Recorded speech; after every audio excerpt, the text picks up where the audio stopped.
Buenas tardes o buenas noches, según sea el caso, depende de dónde nos escuchen. Eh, Soy Héctor León, profesor del Instituto de Filosofía y coordinador del área de educación a distancia del propio instituto. A nombre de las autoridades del instituto, les agradezco que puedan acompañarnos y seguirnos en esta noche de miércoles 9 de abril de 2025. El ejercicio que tendremos el día de hoy es la tercera conferencia del Seminario de Problemas y Dilemas Filosóficos Contemporáneos.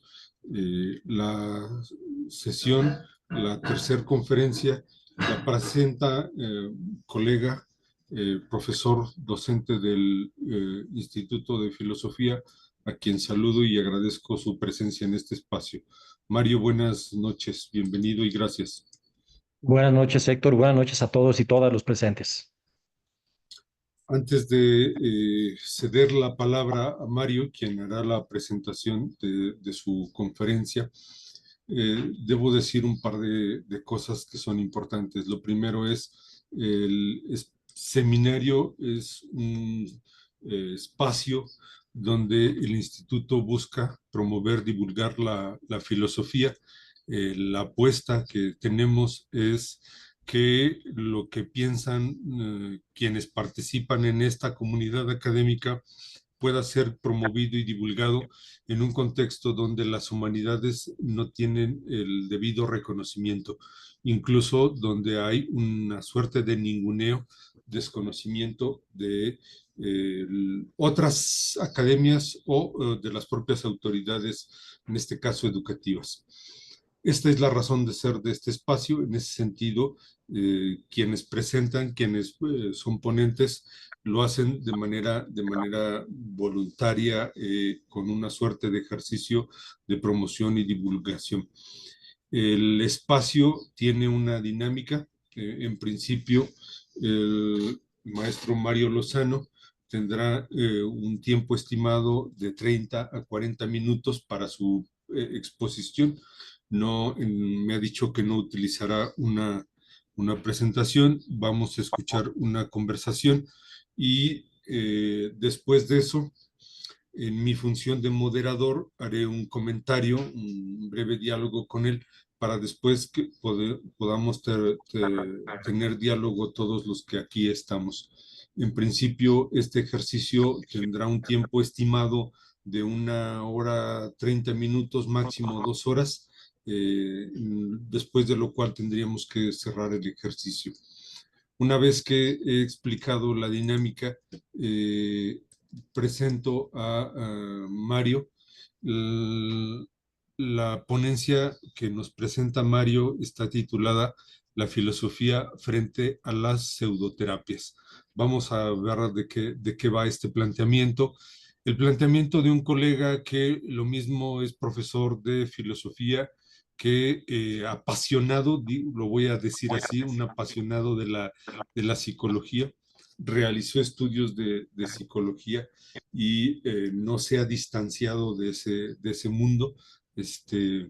Mario realizó estudios de lingüística aplicada en la Universidad de Guadalajara y los estudios previos también en dicha universidad, desde donde es docente, es profesor de esa universidad, profesor asociado C de esa universidad, y en ella y en otras universidades practica la docencia.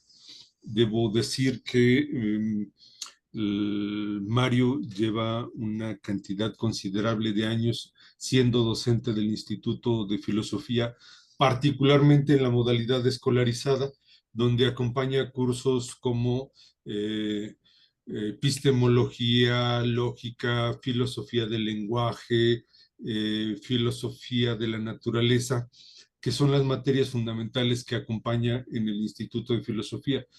Seguramente acompaña otras en otras universidades, en la propia Universidad de Guadalajara, pero en el instituto son las fundamentales y participa también del programa de licenciatura en filosofía a distancia de este instituto. Dicho lo anterior, eh, Entonces, cederé sin más a Mario la palabra para que pueda conversar con nosotros.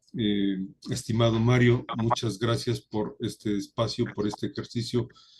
Sin mayor preámbulo, adelante. Hola, reitero mi saludo, buenas noches o buenas tardes a todas y todos los presentes. Pues vamos a platicar ustedes y yo sobre el tema de la filosofía frente a las pseudoterapias, ¿sí? En esta ocasión, lo que yo quisiera proponerles es platicar un poco de cómo esta preocupación de distinguir entre lo que es una genuina terapia y una falsa terapia ha existido en el mundo occidental, al menos desde la antigua Grecia, como siempre nos remontamos con esos sesgos típicamente etnocéntricos, ¿no? De la academia.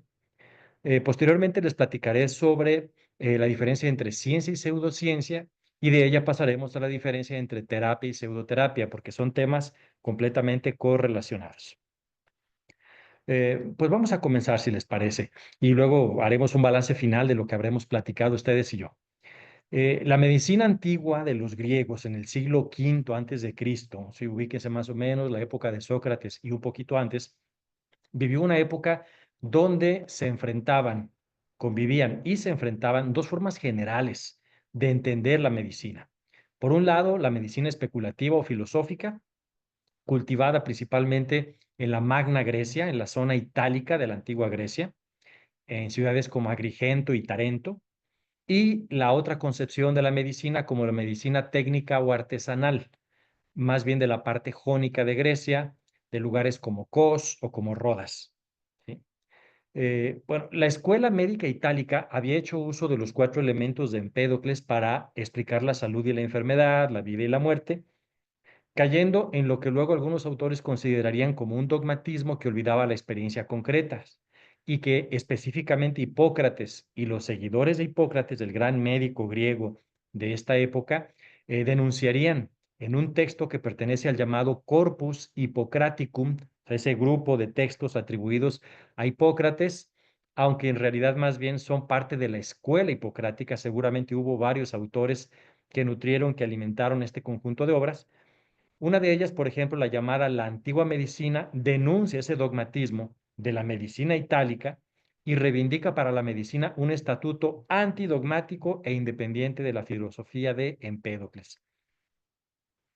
Para los hipocráticos, el conocimiento médico consistiría en algo, un conocimiento exacto, riguroso, que tiene mucho que ver con la dieta, tiene que ver con lo que nos alimentamos, tiene que ver con el ejercicio, tiene que ver con aspectos concretos, empíricos, que no se pueden ni se deben derivar de criterios abstractos o hipotéticos.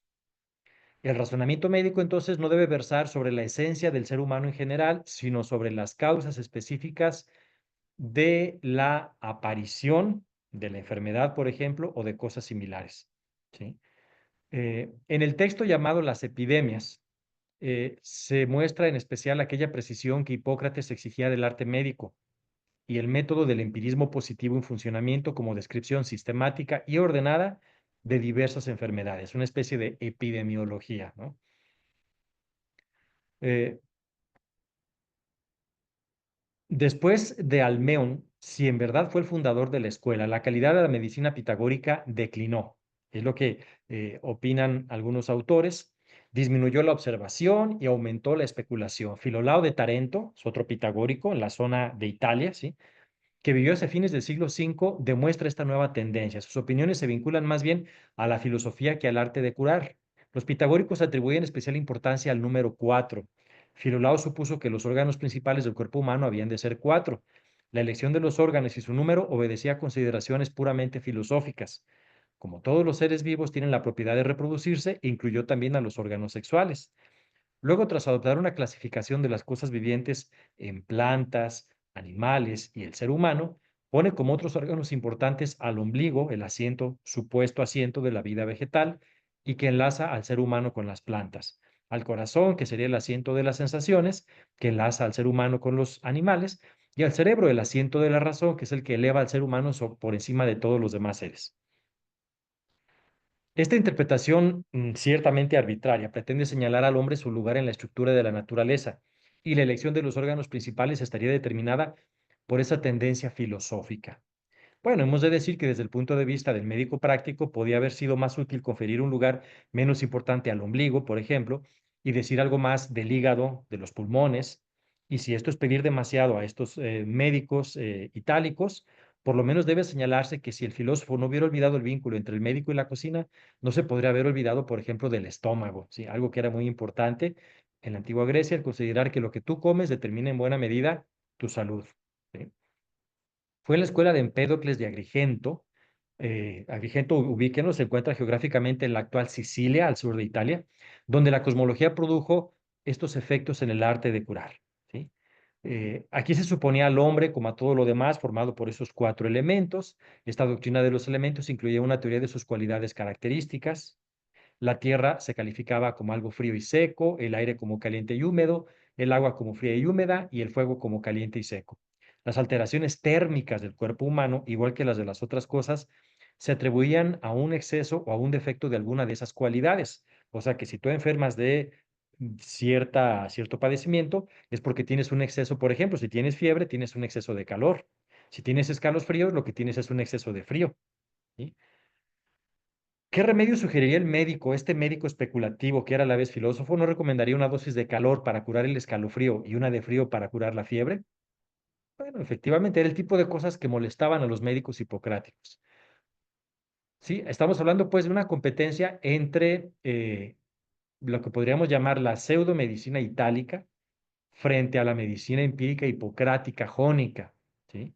Que se desplegaba en una discusión que fue muy amplia y que ustedes pueden revisar si revisan, por ejemplo, el Corpus Hippocraticum se me ocurre, la editorial Gredos, allí están varios de los textos, y entre ellos encontramos de la medicina antigua, donde prácticamente ve uno a los médicos hipocráticos molestos, cuestionando esa forma de hacer medicina de parte de los itálicos. Por ejemplo, abro cita de la medicina antigua. Quienes intentan discutir el arte de curar sobre la base de un postulado como el calor, frío, humedad, sequedad o lo que quiera que se les antoje, reduciendo las causas de la enfermedad y de la muerte en el hambre a uno o dos postulados, no solo están equivocados, sino que merecen ser especialmente vituperados por equivocarse en lo que es un arte o técnica, una techné, le llamaríamos hoy. Y lo que es más, algo a lo que todo hombre apelará en los momentos críticos de su vida, honrando debidamente al práctico y experto en ese arte si es bueno. O sea, basta de hacer especulaciones a priori sobre lo que es la verdadera causa de la enfermedad. Averigüemos las causas concretas, específicas, observemos al paciente. Si aquí empieza a tomar cuerpo, a tomar forma esa idea de que las mejores terapias tienen que basarse en la medida de lo posible en evidencias, no solo en ocurrencias del médico, sino en las evidencias. Ante estos pacientes, determinados tratamientos han funcionado, utilizarlos. Y no simplemente a partir de una especulación a priori, decíamos pues. Benjamin Farrington, el famoso helenista irlandés, señalaba que el autor hipocrático reúne cuatro objeciones a esa medicina filosófica de los itálicos. En primer lugar, objeta la fundación de la medicina sobre postulados. La consecuencia de esta objeción es separar la medicina como una ciencia genuina fundada en la observación y la experimentación de la cosmología, donde el control experimental no era posible en la antigüedad. ¿Sí? Entonces, esta medicina itálica buscaba unir su perspectiva cosmológica heredada de autores presocráticos y autores pitagóricos con su enfoque de la propia naturaleza humana, lo cual en sí mismo no tiene nada de malo. Lo malo es cuando ya dejas que fluya tu imaginación de manera libre sin tener respeto a lo que los hechos y las evidencias te puedan mostrar. Es lo que estarían aquí cuestionando los médicos hipocráticos. Eh, En segundo término, el médico hipocrático protesta porque los improvisados doctores están reduciendo las causas de la enfermedad y de la muerte. Esto hay que destacarlo. Es la protesta de un técnico que practica, consciente de la riqueza de su ciencia empírica, enfrentándose contra la esterilidad, así lo dice Benjamin Farrington, de los metafísicos. De manera que esta trascendencia histórica es enorme. Si el técnico está espantado de la ignorancia de estos pensadores especulativos cuando hablan de lo que es una buena terapia sin haber tenido la experiencia de lo que supone la buena técnica terapéutica. ¿Sí? Para este médico hipocrático, las cualidades de las cosas que afectaban la salud del hombre no eran tres o cuatro, sino infinitamente variadas. Sé, protesta este médico hipocrático que no es lo mismo para el cuerpo humano que el pan sea de harina pasada o no por el sedazo, que esté hecho de grano entero o descascarado, que haya sido amasado con mucha o poca agua, que haya sido suficientemente amasado o no, que haya sido o no bastante horneado. Y hay muchísimas otras diferencias. Lo mismo cabe decir de la cebada. Las propiedades de cada variedad de grano son muchas, pues ninguno es igual al otro. Pero ¿cómo puede quien no considere estas verdades o quien las considere sin estudiarlas saber algo de los padecimientos humanos? Pues cada una de esas diferencias produce en el ser humano un efecto y un cambio de una u otra clase.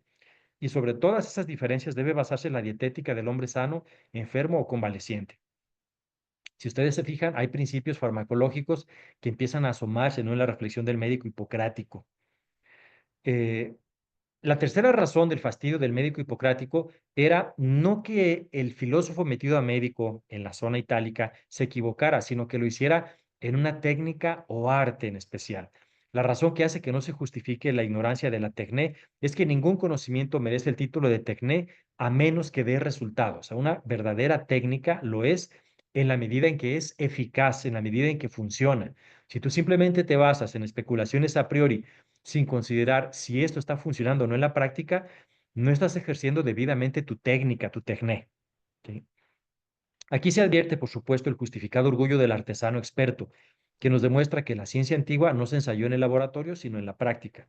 No debemos pasar por alto este hecho cuando discutamos el punto de si la ciencia griega conocía la experimentación o no. Toda técnica era una manera de imitar la naturaleza. Cuando daba resultado, probaba que el técnico la comprendía. La cuarta razón del enojo hipocrático eh, que esgrime contra el médico itálico es que éste plantea postulados filosóficos que ignoran la práctica y sobre todo ignoran el sufrimiento del paciente. Esta referencia al paciente es la característica más notable de los médicos hipocráticos. Hacían todo lo posible por ser rigurosamente científicos, pero del mismo modo sostenían que el primer deber del médico es curar más bien que estudiar la enfermedad. En este aspecto, existía cierto grado de desacuerdo entre ellos y la vecina escuela de Nido. Podríamos concretar esta diferencia diciendo que el ideal del hombre de Nido fue la ciencia y el hombre de Cos, la ciencia al servicio de la humanidad. Un tema que a la fecha discutimos mucho, ¿no? Los médicos de Nido consideraban que lo importante era, pues, satisfacer, digamos, la racionalidad teórica, la necesidad de inteligibilidad de la enfermedad, y los médicos de Cos, de donde era Hipócrates, están pensando que la buena ciencia debe satisfacer a la humanidad, debe estar al servicio del ser humano. Si no hace cosas buenas por el ser humano, pues no está funcionando como debiera ser una ciencia. Bien, pues como verán ustedes, este tema de las terapias y pseudoterapias es antiquísimo, ¿sí? Y es un tema que va de la mano con la ciencia y la pseudociencia. Podríamos decir hoy en día que la técnica es el uso, ¿no?, de ciertas habilidades prácticas con fines a la producción de determinados objetivos que también tienen que ser prácticos. Y la tecnología sería una técnica, pero acompañada de fundamentos científicos. De esta manera, podríamos hablar de la terapia médica y de la terapia psicológica, en general de las terapias propias de las ciencias o disciplinas sanitarias, como casos particulares de técnicas, ¿sí? Podríamos llamarles biotécnicas, psicotécnicas, o como ustedes lo prefieran, ¿no? De manera que es posible enmarcar la discusión de las pseudoterapias en el contexto del debate sobre las pseudociencias. Déjeme decir una palabra previamente sobre este tema de las supuestas pseudociencias, ¿no? Distinguir la ciencia de la pseudociencia o las creencias justificadas de las que no lo son es lo que muchos filósofos han llamado, sobre todo en el siglo XX, el problema de la demarcación. Hoy en día es común referirse a la pseudociencia para aludir a disciplinas que pretenden hacerse pasar por ciencia sin serlo en realidad, pero también para incluir afirmaciones que pretenden ser científicas sin serlo. De modo que la astrología de horóscopos es una pseudociencia y la afirmación de que no existe el VIH cuenta también como una pseudociencia, ¿sí? Entonces distingan pseudociencia entendida como disciplina y pseudociencia entendida como cualquier afirmación, no importa que ésta sea suelta, pero que pretenda hacerse pasar por científica. Eso también hoy en día lo consideramos como pseudociencia. Por ejemplo, el negacionismo del cambio climático es también pseudociencia, aunque no forme parte propiamente de una disciplina científica. Bueno, ¿por qué es importante separar la ciencia de la pseudociencia? Primero, recuerden lo que hemos visto. Para nosotros, Una genuina terapia tiene una base científica y una pseudoterapia tendrá una base pseudocientífica, ¿sí? Ya estamos viendo cuál es entonces el vínculo. ¿Por qué es importante entonces separar la ciencia de la pseudociencia? Estos pretendidos fundamentos de las terapias y las pseudoterapias. La primera razón y más obvia es por higiene cognitiva e intelectual, porque a los seres humanos nos gusta creer en cosas razonables o verdaderas y evitar en lo posible creer en engaños, creer en mentiras. Esa es una razón. ¿Por qué otra razón es importante tratar de separar ciencia de pseudociencia? Pues fíjense que por conveniencia económica, porque una disciplina catalogada de pseudocientífica o de pseudoterapéutica es muy probable que deje de recibir apoyo económico o que no se enseñe en las escuelas, que quizá no se utilice en los servicios sanitarios o que no sea cubierta por la seguridad social. Ese dinero sobrante, por no haberlo aplicado a pseudoterapias, podrá utilizarse en la investigación, enseñanza, difusión y aplicación propia de la ciencia y de las genuinas terapias, ¿sí? Entonces ya van dos razones: higiene cognitiva e intelectual, conveniencia económica, y la tercera, que yo creo que es la más importante de todas, porque las pseudoterapias que provienen de la pseudociencia, y a veces la misma pseudociencia, pueden costar salud y vidas. Eso es bien importante. Eh, Vamos a dar algunos datos. Voy a tomar un primer dato que viene en un libro sobre pseudoterapias del psicólogo de la Universidad de Granada, don Vicente Caballo, que yo recomiendo ampliamente. Tiene un texto de divulgación de la psicología, hablando en especial del caso de las pseudoterapias. Y menciona, don Vicente, dice, terapia alternativa o pseudoterapia, él a las que son alternativas las considera así como pseudoterapias, es toda práctica que afirma tener los efectos sanadores de la terapia empírica, pero que no está apoyada por pruebas obtenidas mediante el método científico o los métodos científicos, sea lo que sea que eso signifique, por lo que su eficacia no ha sido probada científicamente más allá del efecto placebo. Ese es un asunto que menciona eh, eh, Vicente Caballo. Y luego cito a Vicente Caballo. Él habla de una investigación de la Universidad de Yale en Estados Unidos que puso cifras al daño que pueden hacer las pseudoterapias. Vamos con algunos ejemplos. El equipo de Skyler Johnson, investigador de la Universidad de Yale, ha comparado los casos de 281 personas con cáncer que optaron por pseudotratamientos y las historias de 560 pacientes que sí confiaron en las armas de la medicina real, dice Vicente Caballo.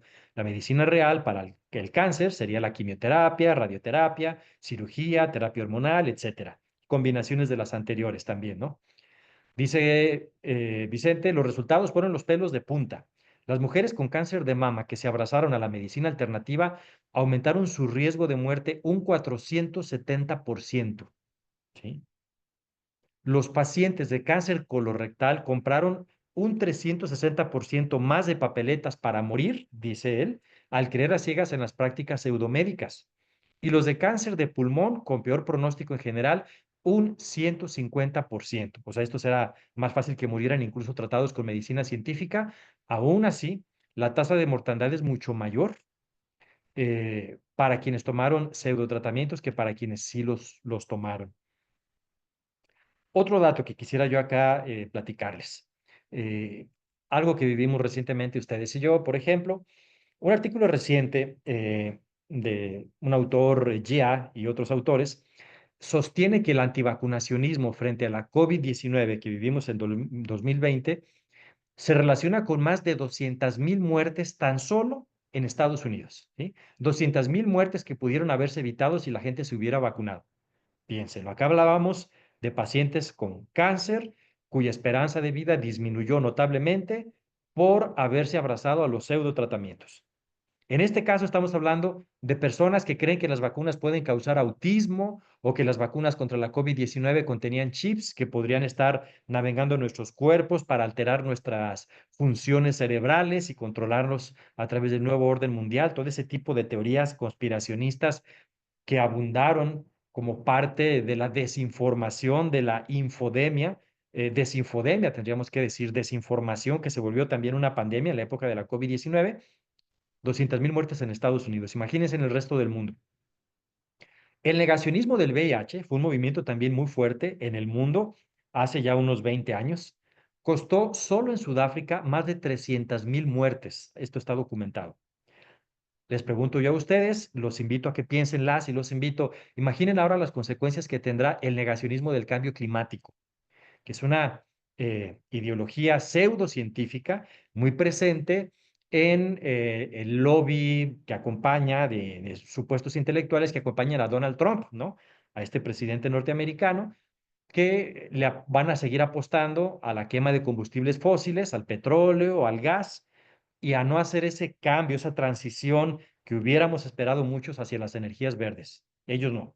Ellos quieren optar por lo tradicional, combustibles fósiles que van a seguir produciendo gases de efecto invernadero, que van a continuar produciendo un calentamiento climático pues desproporcionado como el que ya estamos viviendo. Bueno, desde la antigua Grecia, como ustedes y yo vimos, ya se investigaba sobre las creencias que no vale la pena aceptar frente a las que sí por ser confiables, justificadas o científicas. El equivalente latino al término pseudociencia ya se utilizaba desde el siglo XVII. En las primeras 6 décadas del siglo XX se esbozaron enfoques que buscaban demarcar la ciencia de la pseudociencia o la ciencia de la metafísica al principio, y la mayoría de estos primeros enfoques eran monocriteriales, se apoyaban en un solo criterio. Por ejemplo, el verificacionismo de los positivistas lógicos o la falsabilidad del enfoque de Karl Popper o la solución de problemas como el rasgo definitorio de la ciencia normal, según Thomas Samuel Kuhn. Bueno, ¿qué ha ocurrido con todos estos enfoques monocriteriales? De uno por uno han sido debidamente criticados y se ha mostrado que son insuficientes. No hay manera de demarcar a la ciencia de la pseudociencia con un único criterio. Por ejemplo, la falsabilidad popperiana. Si una afirmación es falsable y ya es científica, pues resulta que hay afirmaciones de la homeopatía que son falsables. Hay afirmaciones, además de la ciencia mejor establecida, por ejemplo, afirmaciones de la teoría de cuerdas, que es ciencia, pues digamos, no tan establecida, pero es ciencia especulativa, que no son para nada falsables, ¿sí? Entonces, por fin, la teoría de cuerdas es o no es ciencia, y la homeopatía lo es o no lo es. En la segunda mitad del siglo XX, más o menos, comenzaron a esbozarse otros enfoques, ya no monocriteriales, sino multicriteriales, que utilizaban varios criterios, así parecido al manual de diagnóstico psiquiátrico, el DSM-543 y todas sus versiones. Tienes que dar varios criterios para distinguir ciencia de pseudociencia. Uno de los autores que más destacan de estos enfoques multicriteriales es precisamente Mario Bunge, que en el ámbito latinoamericano desgraciadamente se le valora poco, se le estudia poco, pero en el ámbito anglosajón es un autor estrella, un autor estelar. Se le cita mucho. Si ustedes leen textos de filosofía de la ciencia, de sociología de la ciencia, se habla mucho de Mario Bunge. Su trabajo principal lo desarrolló en Canadá, en la Universidad de McGill, pero en Latinoamérica, pues hay una especie de no sé cómo decirles, de repulsa contra el trabajo de don Mario Bunge. Sí, es un autor contradictorio que a veces malinterpreta a otros personajes, pero que cuando se le lee con el debido cuidado y sobre todo a sus libros más trabajados, entiendes por qué tiene tanta influencia en la filosofía anglosajona. Bueno, Mario Bunge fue uno de los propulsores de enfoques multicriteriales. Hay otros autores que también siguieron esta línea, pero debo decirles que también estos enfoques que tratan de distinguir ciencia de pseudociencia se han topado con críticas importantes que hacen dudar de la posibilidad de distinguir claramente entre una y otra. De manera que hoy en día es más común hablar de grados de distinción. Hay una especie como de continuo, un gradiente entre lo que es ciencia y pseudociencia. Hay grados de cientificidad, grados de pseudocientificidad y que además no es un gradiente, no es una escala continua absoluta. Es una escala contextual que va a depender del contexto histórico y social, porque tanto el concepto de ciencia como el de pseudociencia experimentan desplazamientos semánticos a lo largo del tiempo, se van modificando. No es igual lo que los antiguos griegos, por ejemplo, Aristóteles entendía por ciencia, a lo que a Galileo entendía por ciencia. Por ejemplo, para Galileo muchas explicaciones aristotélicas caerían en la pseudociencia. Decir que una roca cae porque está buscando su lugar natural, según Galileo, esa era una pseudoexplicación que no tendría que formar parte de una teoría científica, ¿no? Y tampoco es lo mismo lo que Galileo entendía por ciencia a lo que entendemos nosotros. Se ha ido modificando. Entonces, si los monocriteriales, estos enfoques ya han sido cuestionados, y los multicriteriales también, ¿qué nos queda? Les decía yo, hablar de escalas, de grados de distinción y hablar de actitudes. Parecería, pues, que lo que distingue desde el debate contemporáneo la ciencia de la pseudociencia es más bien una actitud epistémica que podríamos llamar la actitud científica, que el pensador Lee McIntyre la señala la describe de varias formas en un texto muy bonito llamado La actitud científica y que podríamos resumirlo en dos grandes principios. La actitud científica consiste, número uno, nos importa la evidencia empírica y número dos, estamos dispuestos a cambiar nuestras teorías a la luz de nueva evidencia. ¿Sí? Ahí está el enfoque, según Lee McIntyre, que debiéramos utilizar de manera más clara para tratar de discernir entre lo que es alguien que hace ciencia y alguien que no hace ciencia, sino algo que pretende hacerse pasar por ciencia, una falsificación, como diría don Mario Bunge. Para Bunge, las ciencias y las tecnologías caen en campos de investigación, se investiga y se producen conocimientos nuevos. En cambio, las pseudociencias y las pseudotecnologías, entre ellas incluye las pseudoterapias, caerían en los campos de creencia, donde la gente cree en ciertas cosas, pero no realizan genuina investigación que obedezca a una actitud científica, de dejarse aleccionar por los hechos, de hacerle caso a las nuevas evidencias y aplicar mecanismos autocorrectivos. Bunge, como ya les había dicho yo, considera que las terapias son tecnologías y por lo tanto las pseudoterapias serían pseudotecnologías. Para él, la tecnología es el vastísimo campo de investigación, diseño y planeación que utiliza conocimientos científicos con el fin de controlar cosas o procesos naturales, de diseñar artefactos o procesos o de concebir operaciones de manera racional. En este sentido amplio, la medicina y la agronomía son biotecnologías, al par que las ciencias de la educación y de la administración son sociotecnologías. ¿Sí? Y bueno, él nos habla también de los riesgos que tienen las sociotecnologías. Una mala teoría educativa, una mala teoría de la administración, una mala teoría económica también puede tener graves consecuencias para la sociedad, ¿no? Eh, por ejemplo, una pseudotecnología puede convertirse en un negocio multimillonario que explote la credibilidad del público, poner en peligro el bienestar físico de mucha gente e incluso el porvenir de muchísimos países. Por eso es importante que quienes hacemos filosofía de la ciencia, filosofía de la tecnología y disciplinas similares, trabajemos muy en serio en analizar este tipo de productos humanos, ciencia frente a pseudociencia y tecnología frente a pseudotecnología. Don Mario Bunge también establece un enfoque multicriterial para distinguir lo que es una tecnología de una pseudotecnología, pero el tiempo no nos alcanzaría, ¿no? Para platicar todo esto que formula el pensador argentino. Él reconoce que puede ocurrir que encontremos pepitas de oro en las montañas de la pseudociencia y de la pseudotecnología. Al fin y al cabo, por ejemplo, la psicología fisiológica ha confirmado dos hipótesis de la frenología, algo que hoy en día consideramos pseudocientífico, ¿sí? Por ejemplo, que las funciones mentales son procesos cerebrales y que también esas funciones mentales frecuentemente están localizadas. O sea, que tenemos, por ejemplo, zonas de procesamiento lingüístico, la mayoría de la gente ubicadas en la región perisilviana, que es en el lado izquierdo en la mayoría de las personas.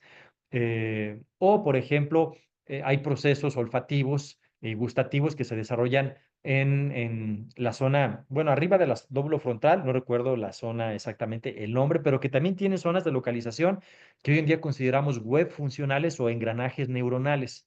O sea, una pseudociencia como la frenología parece que tenía parcialmente razón y algunas de sus ideas prevalecen dentro de la psicología fisiológica y la neuropsicología contemporáneas.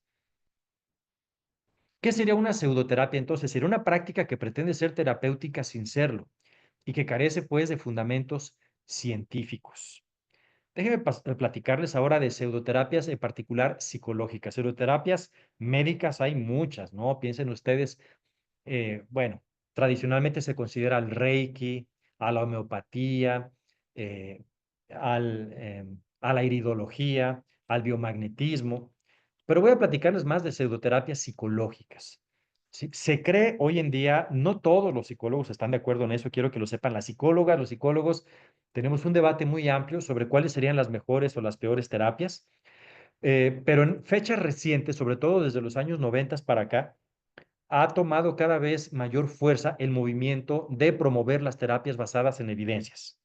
¿Sí? Si una terapia ha mostrado a través de experimentos controlados y aleatorizados que funciona, es decir, que es eficaz, entonces sí va a ser una terapia que consideremos científica, una genuina terapia. Pero si a través de la investigación basada en evidencias vemos que su eficacia es igual a la del efecto placebo o a simplemente no haber tomado ninguna terapia, significa que es una pseudoterapia. Esa es justamente la crítica que se ha dado, por ejemplo, a la homeopatía. Hoy hay muchas investigaciones que documentan el hecho de que un tratamiento basado en remedios homeopáticos tiene una tasa de curación similar a un efecto placebo. O sea, da igual que tú tomes chochitos, por ejemplo, homeopáticos, a que tú estés comiendo dulces de color rojo y te digan, mire, este dulce contiene un azúcar saludable que va a permitir que te cures de tus alergias. La tasa de recuperación es muy, muy parecida. Y en el ámbito propiamente psicológico, ¿cuáles terapias ya han sido sometidas a investigación, así con experimentos, como les digo yo, con grupos de control y grupo experimental, además grupos debidamente estandarizados y aleatorizados, de preferencia experimentos cegados, donde los propios pacientes o sujetos de la experimentación no sepan si se les está administrando la terapia experimental o simplemente una terapia que sabemos ya que no funciona? A veces incluso el propio investigador no sabe cuál es la verdadera terapia. El que lo sabe es quien está midiendo la investigación. Puede haber un doble ciego en este tipo de investigaciones. ¿Cuáles he encontrado que no tienen realmente una tasa de eficacia satisfactoria como para ser consideradas genuinas terapias? Ahí va el nombre de algunas. El psicoanálisis clásico freudiano. Yo tengo un montón de amigos freudianos que los quiero mucho, que son personas muy inteligentes, muy trabajadoras, son gente muy honesta, pero que quizá no les han platicado este tipo de cosas, ¿no? El psicoanálisis tiene un valor histórico muy grande. Yo en lo personal tiendo a creer que es más que una terapia como tal, el psicoanálisis es un programa de investigación incompleto. Tiene ideas muy, desde mi punto de vista, razonables que se podrían seguir articulando, pero en teorías más precisas y comprobables. Como la idea, por ejemplo, de que ciertas experiencias de nuestra infancia pueden determinar nuestra conducta adulta o que una gran parte de nuestros comportamientos obedecen a una motivación inconsciente. Creo que esos son ideas, principios incontestables que forman parte, que vertebran, digamos, al psicoanálisis clásico freudiano y que se tendrían que trabajar mucho más, ¿no? Hoy en día se está tratando de generar, por ejemplo, un neuropsicoanálisis, buscando articular el psicoanálisis con neurociencias, y el nivel de éxito todavía es muy modesto. Todavía estamos lejos, pues, de decir, sí, ya hay una terapia estrictamente ortodoxa, freudiana, que funcione a nivel de las terapias basadas en evidencias. No lo hay. Otra que se considera pseudoterapia psicológica, porque tampoco ha mostrado un nivel de eficacia como las que sí se han encontrado, con las que sí se han podido comprobar en evidencia sistemática, es la terapia de regresión hipnótica. Esta que se supone que podríamos revivir traumas pasados, incluso de vidas anteriores, con lo cual podríamos luego contactar con esa situación problemática, procesarla mejor y superar lo que ha constituido un problema en nuestra vida mental y emocional. La terapia de constelaciones familiares, ¿sí? Esta que se basa en creencias energéticas y dinámicas familiares, no tiene tampoco un nivel de comprobación como para considerarse genuinamente terapéutica. La llamada programación neurolingüística que tantas escuelas contratan, ¿no? Para que se dé capacitación a sus maestras, maestros y enseñen cómo dar clases basándose en los canales receptivos visual, auditivo, somatotáctil, pues resulta que tampoco tiene suficiente apoyo empírico. La llamada terapia de renacimiento, Rebirthing, tampoco tiene suficiente apoyo empírico. Hay mucha investigación al respecto. Yo aquí nada más me voy a contentar con citarlas. La terapia de sanación interior o del niño interior, sobre todo muchas versiones de esta terapia carecen de una base científica y el tema es que prometen curar traumas, pero con métodos que se acercan más a lo místico que a lo científico. Las famosas terapias de conversión, ¿sí? Que promueven muchos grupos de la derecha política en diferentes países del mundo. Por ejemplo, las terapias de conversión para ciertas preferencias sexuales, en particular contra la homosexualidad. Estas no solo se considera hoy en día que son pseudocientíficas, o sea, que carecen de base científica, sino que creemos que son éticamente reprobables y que hacen mucho daño, ¿sí? Atentan contra la libertad sexual de las personas, ¿sí? Hay que tener cuidado también con ese tipo de terapias. La biodescodificación es otro ejemplo de un tipo de terapia que afirma que las enfermedades físicas se causan por conflictos emocionales no resueltos. La verdad es que tampoco tenemos suficiente evidencia. Si se fijan ustedes, muchas de las ideas de las pseudoterapias se encuentran muy vivas en la llamada psicología popular, o sea, en las creencias que la gente que no es profesional de la psicología suele tener sobre la psicología. Lo más preocupante es que incluso hay psicólogos profesionales que conservan este tipo de ideas porque no se han actualizado, porque no han tenido el interés en revisar estos movimientos de las terapias basadas en evidencia, pero pues nunca es tarde, ¿no? Para comenzar a tomar en cuenta este tipo de cosas. ¿Qué riesgos hemos dicho pueden tener estas pseudoterapias psicológicas en especial? Uno de sus riesgos es, por supuesto, el retraso en el tratamiento adecuado. Una persona con una depresión o ansiedad graves puede empeorar si utiliza métodos no probados en lugar de utilizar los que ya tienen pruebas de que funcionan, de que son eficaces. O un efecto placebo engañoso es otro de los riesgos. Algunas personas pueden sentir un alivio temporal sin abordar el problema de raíz, de fondo. O sea, una falsa curación, que no sería curación, podríamos llamarle, si ustedes quieren, sanación, para hablar de esta idea mística de varias de estas pseudoterapias. O el propio daño psicológico que podría producirse una técnica como la de la regresión. Frecuentemente pasa, y esto lo hemos aprendido a lo largo de mucha investigación, que cuando tú aplicas una técnica de regresión o utilizas, por ejemplo, la llamada hipnosis, muchas veces lo que estás haciendo, en lugar de hacer que la persona recuerde situaciones traumáticas, tú como terapeuta o pseudoterapeuta le estás implantando falsos recuerdos. Entonces, hay muchos casos ya bien conocidos de, por ejemplo, infantes, niños, niñas que han dicho que a lo mejor el papá, la mamá, el abuelito había abusado de ellos en la infancia, que han metido a la cárcel al abuelito, pero que después investigando resulta que justamente en esa época en que la persona que supuestamente experimentó una regresión ni siquiera veía al abuelito, el abuelito vivía en otro país, a lo mejor andaba en la guerra. O sea que es un falso recuerdo. Esto también pasa mucho con la hipnosis y con las técnicas de regresión. Cuidado, es el peligro. Entonces, si ya les di una lista de las que podríamos considerar como pseudoterapias por carecer de evidencia empírica, ¿cuáles parecen, y hay que hablar siempre en esos términos con más modestia epistémica, cuáles parecen tener más evidencia que las apoya, que sí parecen funcionar?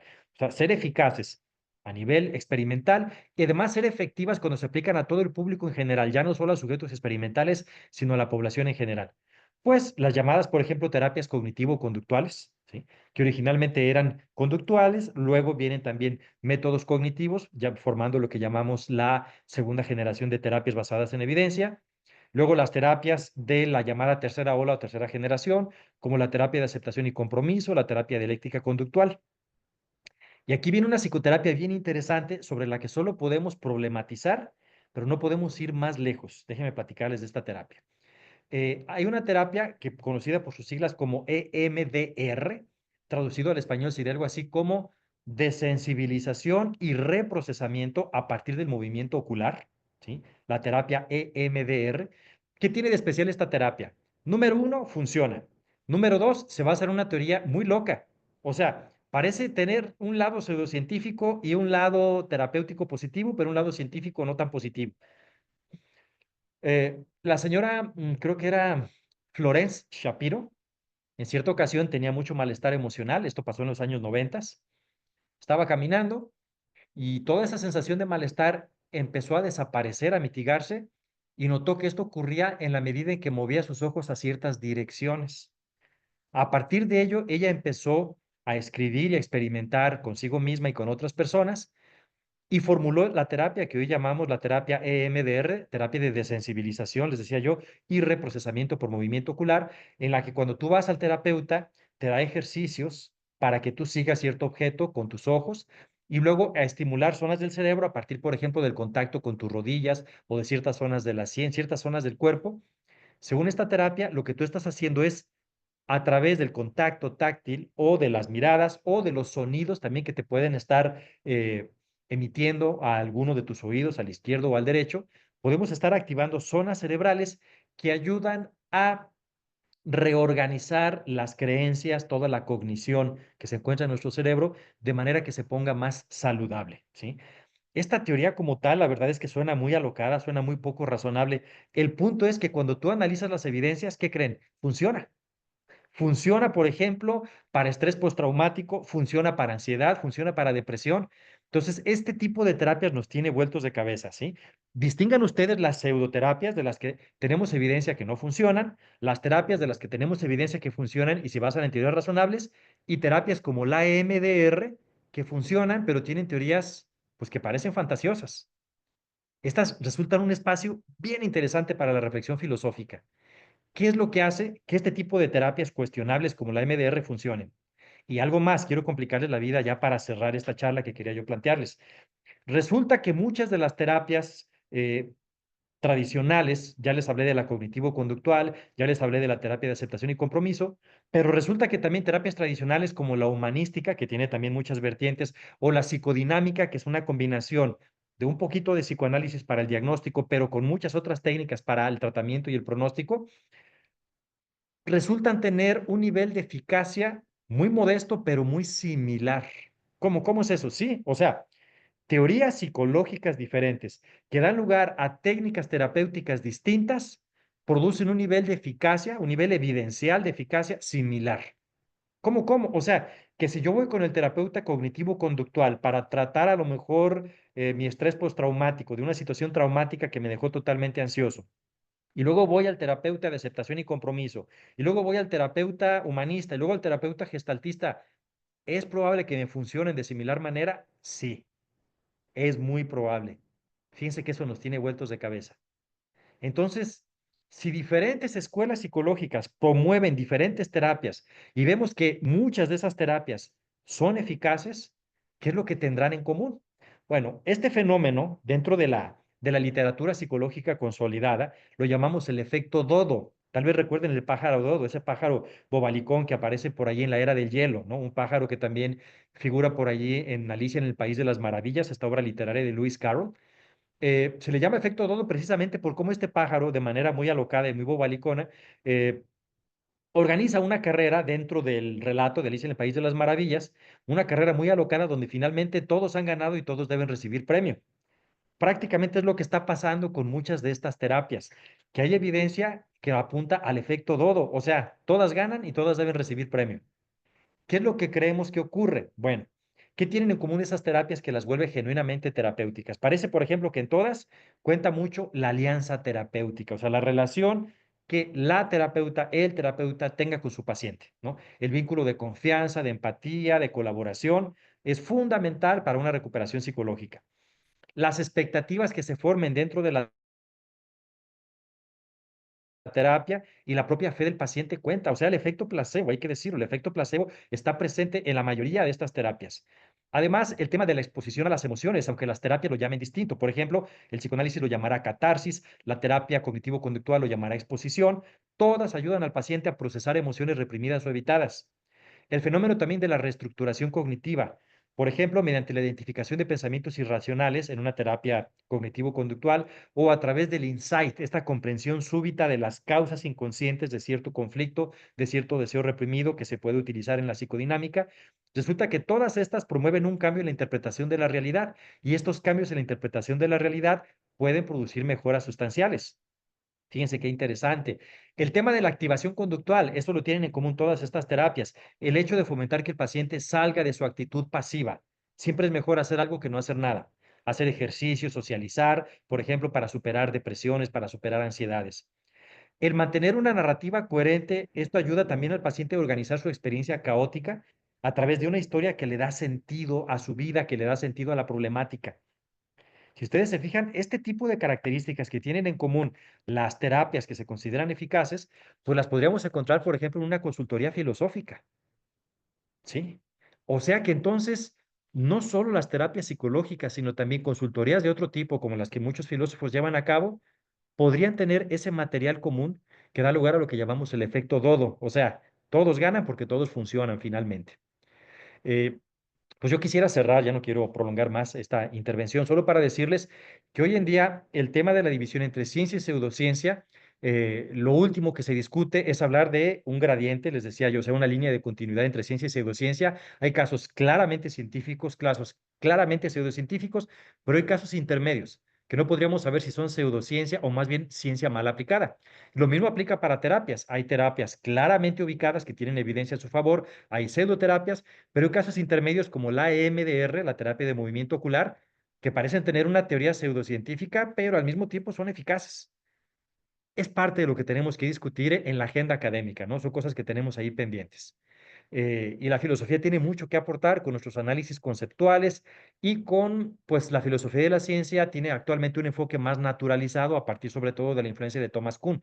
Hacer un estudio más histórico, por ejemplo, de las terapias, también de las pseudoterapias, un estudio más sociológico y seguir avanzando en cuáles son las bases de este efecto dodo, qué es lo que hace que las terapias que sí funcionan, funcionen bien. Quizá podamos tener un decantado o no sé, algo común que podamos ya poder cristalizar en algo novedoso que finalmente apuntale lo que muchos empiezan a considerar como lo que sería el fin de las escuelas, ¿no? La terapia psicológica ya no tendría que hablar de escuelas psicológicas, sino hablar de cierto conjunto de bondades propias de todas las terapias y ese conjunto es el que todo terapeuta tendría que aprender. Bueno, pues de mi parte es todo, les agradezco muchísimo. A sus órdenes, lo que digas, Héctor. Gracias, Mario. Lo primero que que quisiera decir es que te escucho con atención y es claro que mi reacción es la de quien se sitúa con cercanía, empatía al mundo de la psicología sin ser profesional de ese terreno, ¿no? Hay muchas cosas, seguramente yo puedo decir un porcentaje de asuntos y quienes aquí nos acompañan podrían decir otra gran cantidad de asuntos. Solo presentaré algunas problematizaciones que me resultan fundamentales como primer reacción y te propondría un primer diálogo para después pasar a dialogar con quienes nos acompañan aquí. Me parece importante lo que dices en términos generales, este recorrido que haces. Eh, Parte, creo, del problema frente al que estamos es qué es la ciencia, qué significa lo científico, ¿no? Ujú, ¿Qué significa lo científico? Seguro sabes que hay todo un debate entre qué sí y qué no es ciencia y ujú, las críticas, no solo respecto a esta distinción entre las ciencias duras, las ciencias blandas, las ciencias sociales, las ciencias del espíritu, las ciencias naturales. Eso me parece que está como telón de fondo este, que nos enmarca en un problema más o menos complejo, ¿no? Y segundo, este, segundo problema, creo, tiene que ver con el tema de qué es lo terapéutico, ¿no? Qué es lo terapéutico? Un asunto que me parece profundamente importante, y en eso coincidiría contigo. Dices tú que hay un montón de riesgos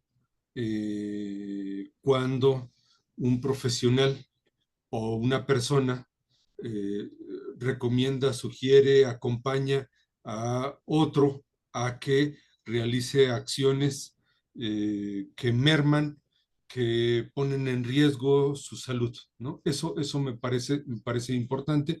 Tú has puesto ejemplos de los antivacunas, ese es uno, ujú, y así sucesivamente. Sabemos de gente que deja, justamente tú decías, terapias como por ejemplo eh, eh, procesos terapéuticos oncológicos porque cree que un temazcal o un baño de energía subiendo a Chichen Itza va a representar un proceso de sanación. De acuerdo contigo en eso, en que la práctica clínica sin conocimiento, sin habilitación, sin ética, sin responsabilidad, es un serio problema. Te iba a hacer una pregunta que ya la respondiste, si la filosofía podría, en esta versión antigua, esta versión de la filosofía como terapia, como consultoría filosófica, podría tener o no una dimensión de ser terapéutica o ser pseudoterapéutica. Ya has respondido esa pregunta. Yo quisiera plantear tres cuestiones, Mario. Primero, mm, cuando, cuando nosotros nos hacemos la pregunta de cómo surge cómo se desarrollan esta lista de corrientes o enfoques que hay en el mundo de la psicología, normalmente el recorrido parte de la perspectiva moderna, de una etapa en la modernidad donde hay una idea no solo de ciencia, sino una idea de lo que sea el ser humano. De tal modo que en el mundo de la psicología, particularmente en su origen como disciplina o como ciencia, hay un conjunto de conceptos, marcos teóricos, epistemológicos. Y lo que yo me pregunto es por qué si la psicología o las ciencias de la salud han tenido un diálogo significativo con la ciencia o han tenido un carácter científico, no han logrado tener un marco teórico común, una metodología común?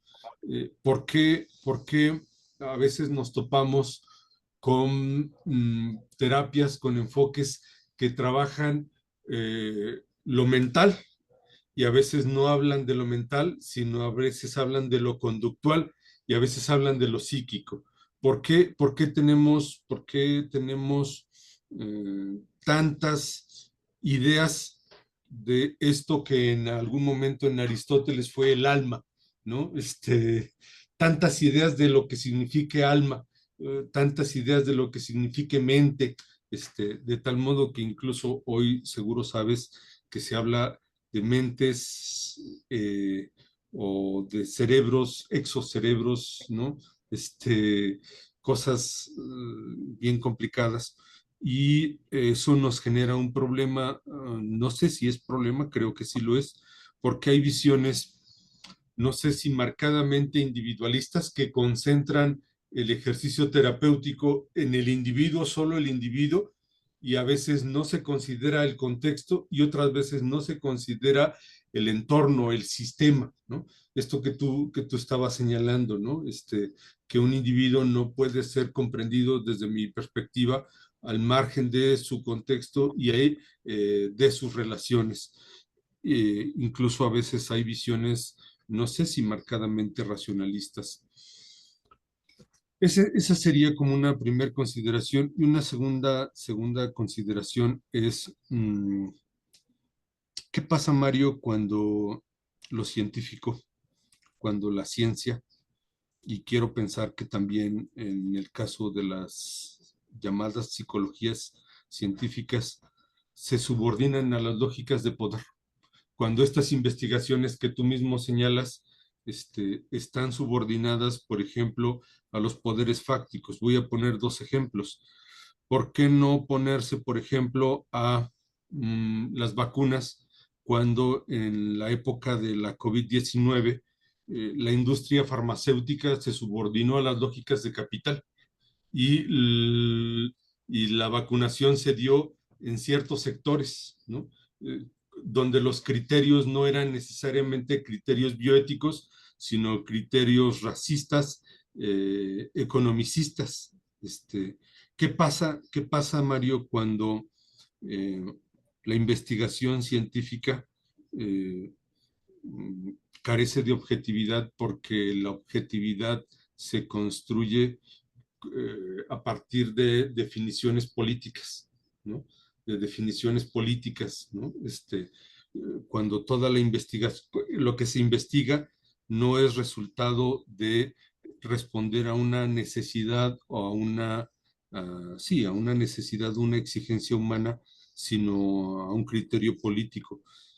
Y una última cosa, yo al escucharte, Mario, yo he ido a consultarme con un homeópata, pero no solo me he ido a consultar con un homeópata, he convivido con gente que, digámoslo de esta manera, he vivido en zonas del país, he vivido en regiones del país donde la realidad nos indica, Mario, que hay gente que no puede ir ni con el oncólogo, no puede ir con el pediatra, no puede ir con el médico general, es decir, en la Sierra Negra de Puebla, en la selva de Chiapas, en la selva lacandona, aquí mismo en Bolaños, en Jalisco. La realidad es que las personas no pueden acceder a esos saberes científicos calificados de científicos. En esos casos, te lo pregunto, ¿se justificaría el acceso, por ejemplo, a este curandero, este sacerdote y las prácticas que este sacerdote realiza? Eso también sería pseudoterapia, es decir, que yo vaya con un maracame, con un curandero, y que me deje acompañar, siendo que lo que sabemos es que estas personas son poseedores de saberes, de prácticas que se trasladan ancestralmente. No lo sé, son muchas cosas. No sé si quisieras tener, antes de dialogar con quienes nos acompañan, alguna primera reacción frente a alguno de estos asuntos. Sí, cómo no, Héctor. Eh, Vamos a platicarlo. Voy a ir en orden de lo que planteas. Eh, tu primer, eh, Tu primer planteamiento señala algo así como por qué las ciencias de la salud, como la psicología, no han logrado tener un marco teórico común. Bueno, es una pregunta que los mismos psicólogos hemos intentado responderla y filósofos también han intentado responderla.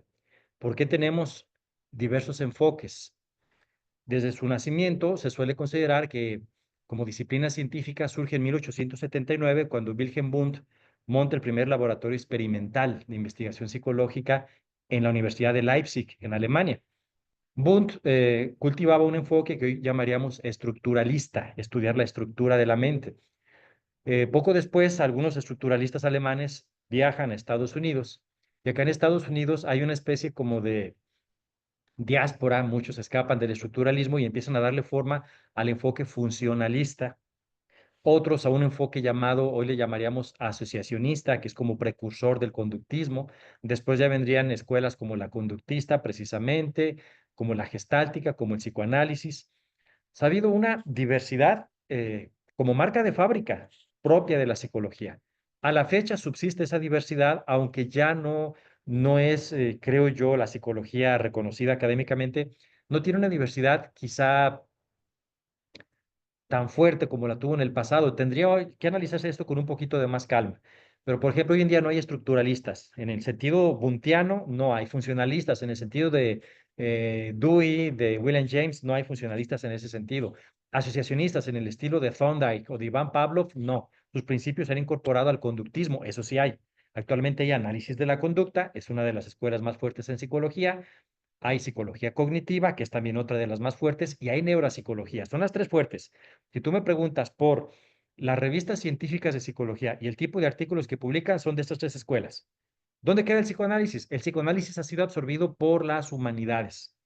Las revistas que publican artículos de psicoanálisis tienden a ser de filosofía, de literatura, quizá un poco de antropología o de estudios culturales, ¿sí? Pero las revistas de psicología científica, al menos en Estados Unidos como American Psychologist, ya tiene muchos años, decenas de años que no publica artículos de psicoanálisis porque no cumplen, digamos, con los requisitos metodológicos que exigen este tipo de revistas. Bueno, ¿por qué razón hay tanta diversidad, tanta variedad de enfoques?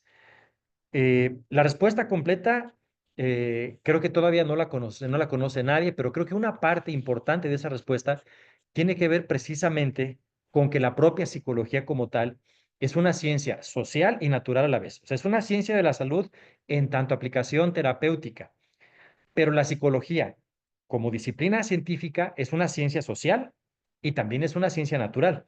Es una ciencia social en tanto los seres humanos somos constructores de culturas, ¿sí? Somos seres capaces de constituir mitos, de desarrollar el conjunto de instituciones políticas, jurídicas, económicas, artísticas, científicas, etcétera, etcétera, que forman este conglomerado ontológico complejo que llamamos la realidad social, pero también somos seres biológicos. Somos primates pertenecientes a la especie Homo sapiens sapiens y tenemos ciertas características fisiológicas que podrían también marcar pautas para comprender parte de nuestra conducta. Entonces, el mismo ser humano es un ser multidimensional y esa multidimensionalidad humana creo que es lo que se manifiesta a través de las diferentes psicologías. Tú puedes estudiar al ser humano no solo desde distintas dimensiones, sino a diferentes niveles de organización. Por ejemplo, si tú fueras neurocientífico, tú puedes investigar al cerebro humano a nivel de las neuronas, a nivel de engranajes neuronales o a nivel del sistema nervioso en sus vínculos con el entorno, con su interacción del entorno. Si tú fueras un psicólogo más bien contextual, un psicoterapeuta contextual, abrevarías un poco de las fuentes del cognitivismo, un poco del conductismo y buscarías siempre cualquier conducta valorarla desde la perspectiva de esa realidad social de la que forma parte ese individuo concreto. Y a partir de ello determinar cuál sería el mejor tratamiento, cuál sería el mejor pronóstico, cuál sería la mejor forma de trabajar con aquella situación por la que te consultaron. Entonces, somos seres multidimensionales y analizables, diría yo, a diferentes niveles de organización. No es lo mismo ver al ser humano a partir de sus emociones personales que a partir de sus emociones en vínculo con las emociones de los demás. Hoy en día, por ejemplo, hay terapias que reconocen, las contextuales, por cierto, son unas de ellas, que muchas veces el malestar de la gente se resuelve, ¿sabes cómo? Ganando dinero. O sea, muchas depresiones y ansiedades que viven muchas pacientes y muchos pacientes en un país como México se resolverían con dinero. A veces lo que de plano le dice el terapeuta, ¿sabe qué? Usted lo único que necesita es un trabajo que le deje más dinero o un trabajo donde no tenga patrones tan explotadores. O sea, su problema no es profundo, que tenga un trauma de tal o cual tipo, su problema es social, es económico. Haga el esfuerzo por responder a esa parte, si puede, y con eso va, el 90% de sus problemas emocionales se van a resolver. La segunda pregunta que planteabas, Héctor, el segundo punto de vista, ¿qué ocurre cuando las ciencias de la salud sirven al poder? ¿Qué pasa cuando carece la ciencia de objetividad? Híjole, es que sí, es muy difícil que la ciencia sea completamente objetiva. Tal vez encontremos un poco de objetividad o nos acerquemos a ese ideal regulativo que podría ser la supuesta objetividad en las ciencias formales como la matemática, cuando tú pruebas un teorema como el de Pitágoras. Pero cuando hablamos de ciencias empíricas aplicadas a la experiencia, que además pueden tener una aplicación tecnológica, o sea, investigan la experiencia y de ese conocimiento que tienen de una experiencia buscan aplicarlo y además, si le añades aplicarlo al propio ser humano, invariablemente va a haber sesgos ideológicos que van a estar afectando a, a ese quehacer científico y a ese quehacer tecnológico. Es un tema de los que se discuten más hoy en día, ¿no?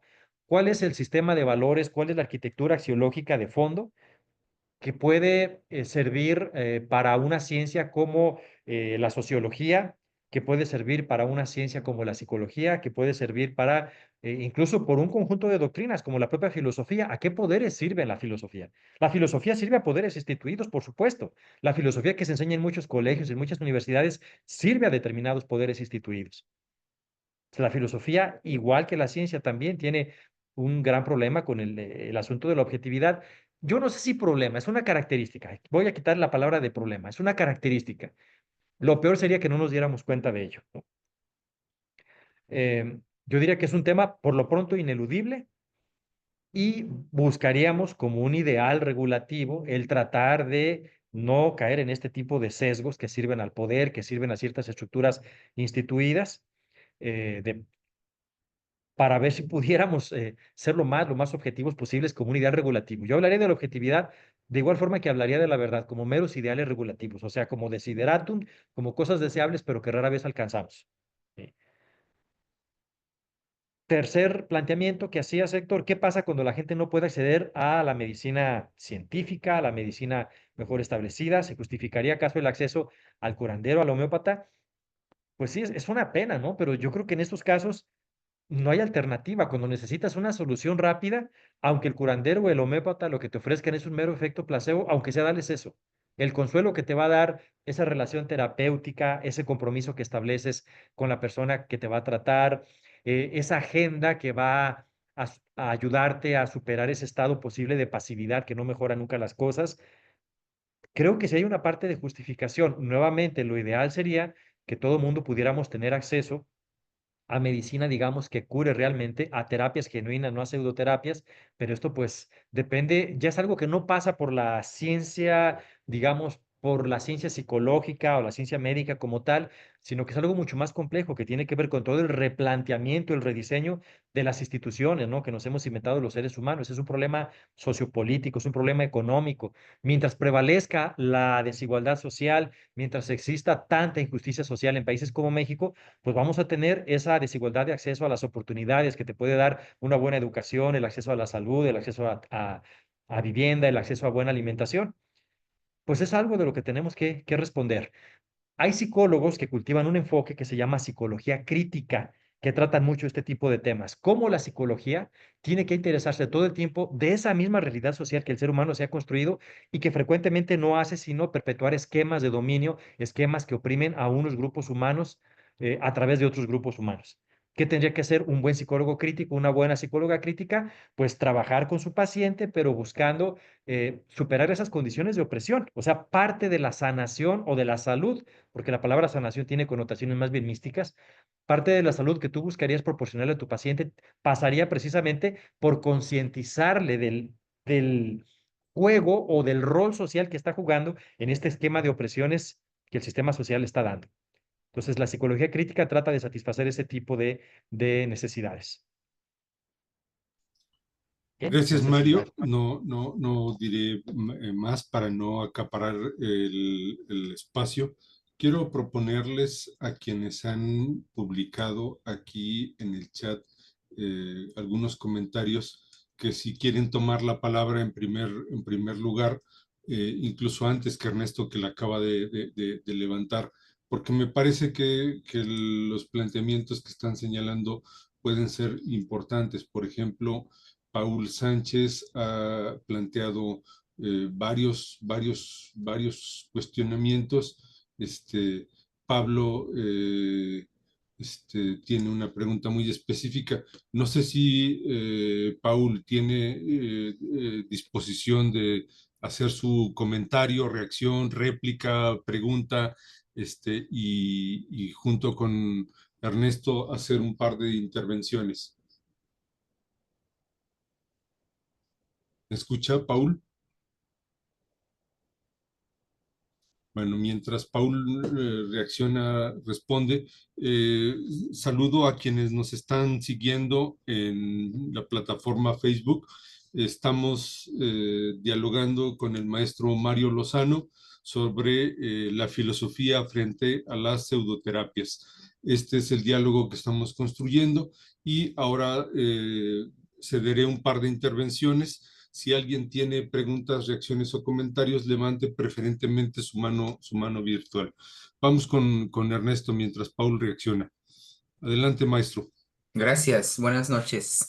Yo dos preguntas, una a propósito de que hoy es el aniversario luctuoso de Guillermo de Ockham, si el principio metodológico que viene de Aristóteles, pero se le atribuye a él, conocido como la navaja de Ockham, sería un criterio en este sentido útil para descartar o ponderar o jerarquizar terapias científicas, discriminarlas respecto de pseudoterapias, ¿no? En tanto que un aparato teórico y práctico pueda explicar las cosas en términos más simples, ¿no?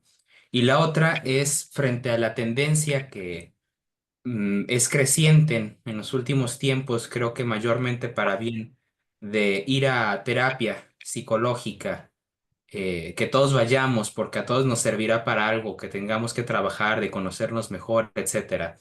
Además de casos que sí que son urgentes, este tratamiento y acompañamiento profesional, pero que creo que ha cambiado mucho la forma de ver este acompañamiento interpersonal profesional, ¿no?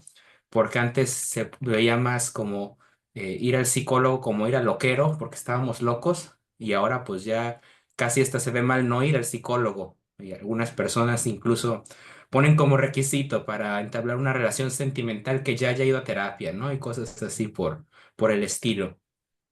Si esto no implica, no va de la mano también con una sociedad cada vez más individualizada y no corre el riesgo de que sea pues como una actividad profesionalizada, especializada, burocrática más que cumpla su función, pero desligada de unas relaciones más humanas, más naturales, más de toda la vida, en el sentido de las familiares, las de amistad y demás, que a veces cada vez las practicamos menos, eh, pues entonces allí haya una suerte de desequilibrio, ¿no? Y no sea más importante y más necesario que estos acompañamientos modernos y contemporáneos, profesionales, que su importancia tienen, pues el entablar buenas relaciones humanas con quienes nos rodean y también, como usted ya lo ha dicho, tener condiciones materiales adecuadas, ¿verdad? Muchas gracias. Gracias a ti, Ernesto. Vuelvo a preguntar si Paul Sánchez quisiera tomar la palabra. ¿Nos escucha, Paul? Sí, listo. Yo creo que si contesta y ya después yo hago la pregunta. Adelante, Paul, adelante, hagamos un par de intervenciones. Adelante. Ok. Lo que pasa que mi diálogo va más sobre la evidencia científica o lo que es llamado basado en evidencia, ya que de pronto hay todavía un diálogo filosófico sobre considerar qué es evidente y qué es no evidente, porque dentro de lo que serían las terapias psicológicas, eh, hay estudios, pueden irse a ese manual de 50 años de estudio de Virgin y Garfield, donde, por ejemplo, la diferencia o el tamaño del efecto para una terapia es el 7%.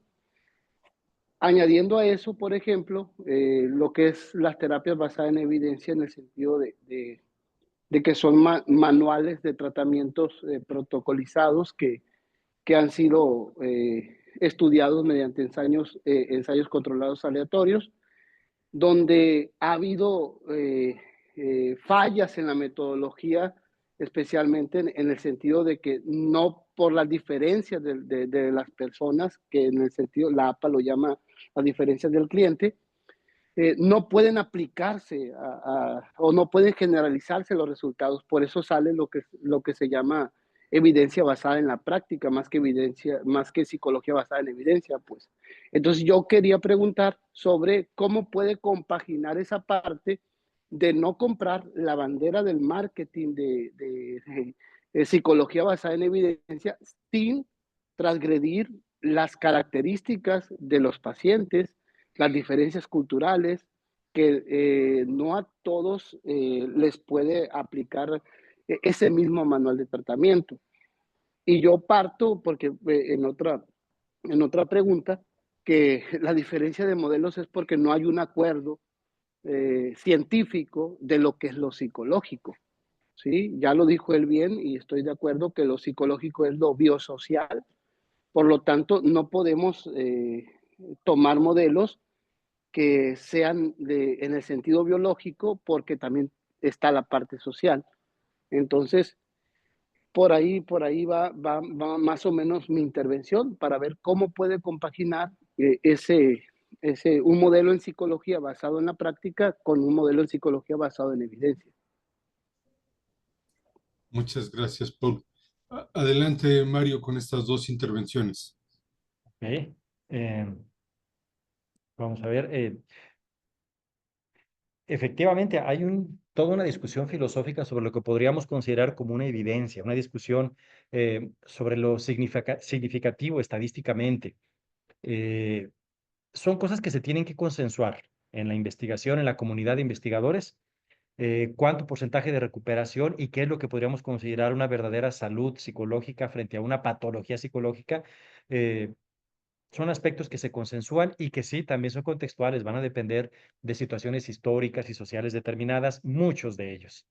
Aquí tenemos el enorme riesgo de que hemos caído efectivamente en una mercadotecnia que patologiza la vida cotidiana y luego quiere medicalizar cada una de esas patologías de la vida cotidiana. Que ya tienes una pequeña tristeza, toma antidepresivos, que una pequeña preocupación, toma ansiolíticos. Pues no, o sea, una pregunta que nos hacemos, ¿realmente estar tomando medicamentos, eso nos sana? O sea, el tratamiento clásico farmacológico de muchos psiquiatras, no varios, de hecho hay muchos psiquiatras que no están de acuerdo con la idea de estar eh, recurriendo todo el tiempo a farmacología. eh, el usar medicamentos sana a la gente, pues no es tan claro. Ahorita vuelvo a las preguntas de Ernesto. Me parece que Ernesto también había planteado algo. Estoy respondiéndole primero a Paula. ¿Sí?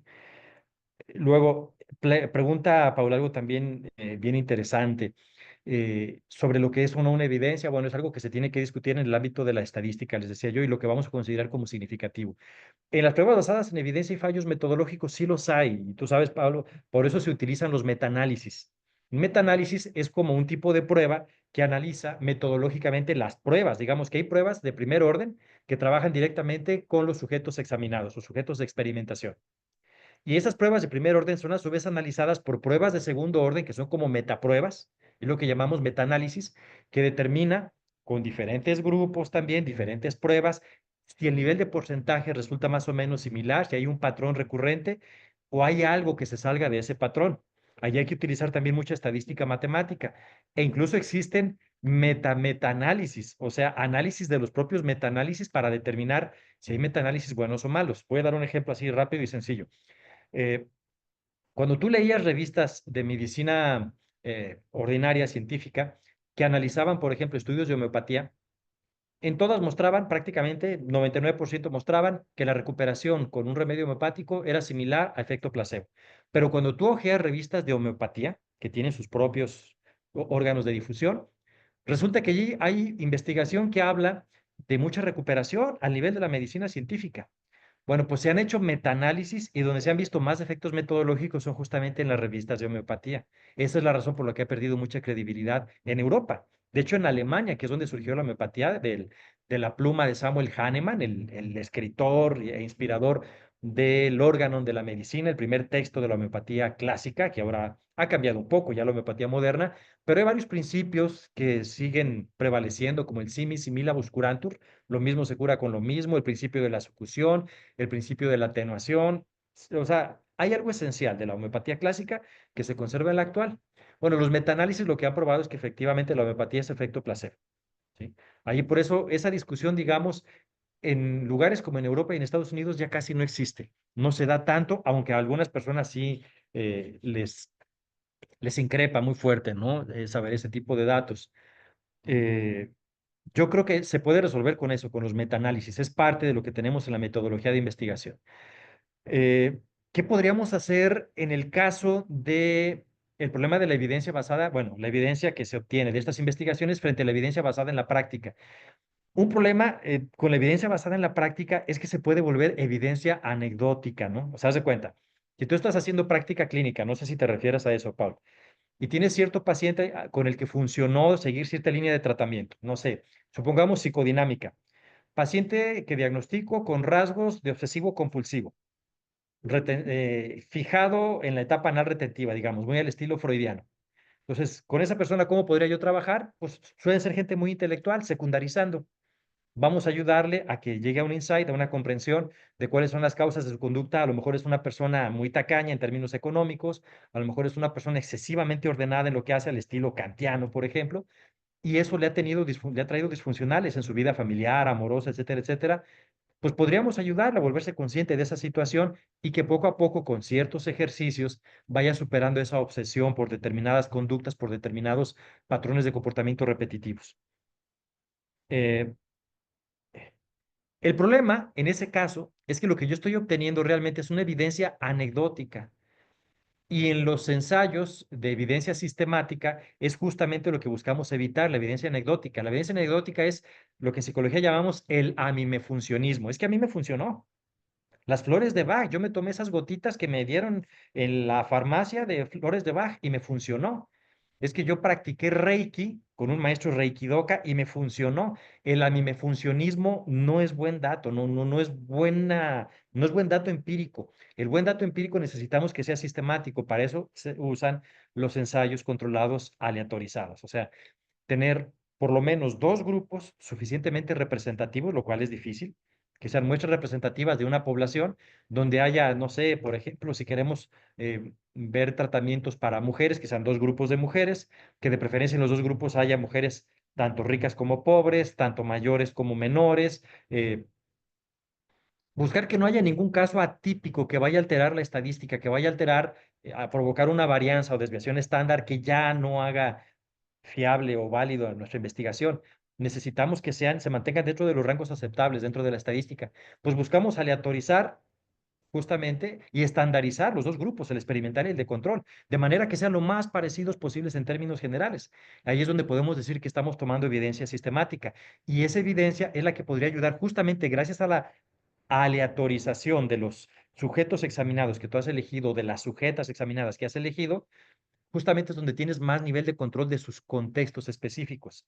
Oye, que en un grupo había 5 mujeres de origen indígena, pues en el otro grupo, si en el de control tenía 5 indígenas, acá debes tener por lo menos alrededor de 5 también mujeres de origen indígena. Oye, en el grupo de control tenemos además 4 mujeres que son señoras mayores de edad. de cierta generación. Pues acá tienes que buscar que haya también 4 señoras mayores de edad. Oye, pero en aquel grupo hay una superdotada. Pues o en este grupo metes una superdotada o a la superdotada la sacas de la investigación, porque ya no estás estandarizando tus grupos, ya no te va a funcionar. O sea, hay ciertos rasgos que tú necesitas descartar y otros que necesitas incorporar para que sean grupos lo más parecidos posibles en términos de sus características generales. Y algo que hemos aprendido en la medicina es que allá sí funciona. Y ese modelo médico se ha tratado de incorporar en la psicología con un nivel relativo de funcionamiento, ¿no? La verdad es que el modelo médico es muy cuestionado hoy en día. Las terapias contextuales buscan superar ese modelo médico precisamente, pero lo vemos como un mal necesario. Es la idea que yo diría. O sea, lo que tendríamos que hacer es ese modelo médico que se ha tomado finalmente de las ciencias físicas positivas, como la física, como la química, como la propia biología, lo que tendríamos que hacerlo es insertarlo en toda esa complejidad global que supone la realidad social humana. Nosotros no nos reducimos pues a seres puramente físicos, biológicos. Hay muchos malestares que son construidos socialmente. La felicidad también la solemos ver como un constructo social. Entonces tendríamos que trabajar en esta otra línea y que depende además del origen de las personas. O sea, creo yo que estos experimentos siguen siendo males necesarios para la psicología actual. Los experimentos aleatorios y controlados. Eh, lo que planteaba Ernesto, déjeme pasarme a Ernesto, mis respuestas necesariamente van a ser incompletas, ¿no? El tiempo es muy corto. La navaja de Ockham puede ser útil para discriminar entre terapias y pseudoterapias. Mira, Ernesto, lo primero que yo diría es que la verdad es que la navaja de Ockham es una propuesta bien interesante. Para discernir entre buenas y malas hipótesis científicas, muy interesante, pero muy cuestionable, porque el problema es que no tenemos claro frecuentemente los seres humanos cómo identificar eso que llamamos simplicidad. El ejemplo típico que se pone en historia de la ciencia para decir cómo una teoría descartó a otra precisamente por su simplicidad fue el modelo heliocéntrico de Copérnico frente al modelo geocéntrico de Ptolomeo y de Aristóteles. Es que el modelo de Copérnico integraba en una totalidad coherente fenómenos que el modelo de Ptolomeo no llevaba a cabo. El modelo de Ptolomeo juntaba varios modelos para dar cuenta de la complejidad de movimientos de los planetas, de la Luna, del Sol, y el de Copérnico en un solo modelo. Yo te diría, sí, en esa parte tiene mayor integración conceptual, como decía el propio Copérnico, pero Copérnico mismo añadió orbes a su modelo para que tuviera valor predictivo igual que el de Ptolomeo. O sea, por un lado fue más simple, pero por otro fue más complejo. Y si tú buscas los casos en la propia ciencia, la mayoría de las veces cuando decimos esta teoría ganó a esta otra porque es más simple, tú dirías es simple desde cierto punto de vista, desde cierto enfoque, pero desde otro enfoque, desde otro punto de vista termina siendo más compleja. O sea, ese es el problema que yo le veo a la navaja de Ockham. O sea, yo sigo creyendo que es útil, que es valiosa como un principio guía, pero siempre que la manejemos con prudencia, con cuidado. El otro planteamiento que hacía Ernesto, por aquí lo anoté, la idea de que si todos deberíamos o no ir a terapia, no sé si estoy interpretando bien la idea. eh, si tú entiendes la terapia como una oportunidad de autoconocimiento, yo te diría, pues sí, qué maravilloso poder tener esa oportunidad, ¿no? Si tú ves la terapia como la vieja idea de ir al loquero, algo que te estigmatiza, que te va a bajar la autoestima, pues por supuesto que no. Esa no es la idea que nadie en ciencias de la salud te va a decir de la terapia. Cualquier psicólogo, psiquiatra, en general te dirá, la terapia, la psicoterapia existe en importante medida, pues como autoconocimiento, en la medida en que tú tengas mayor conocimiento de ti mismo, con la técnica que yo te voy a proponer o con las técnicas que yo te vaya a proponer, vas a poder procesar mejor los problemas que sea que tengas, ¿no? Yo sí lo veo recomendable. Si me preguntas honestamente, yo te diría, si quien no quiere autoconocerse, si nos importa eso, o sea, voy a ponerlo como un imperativo no categórico, hipotético, un imperativo hipotético kantiano.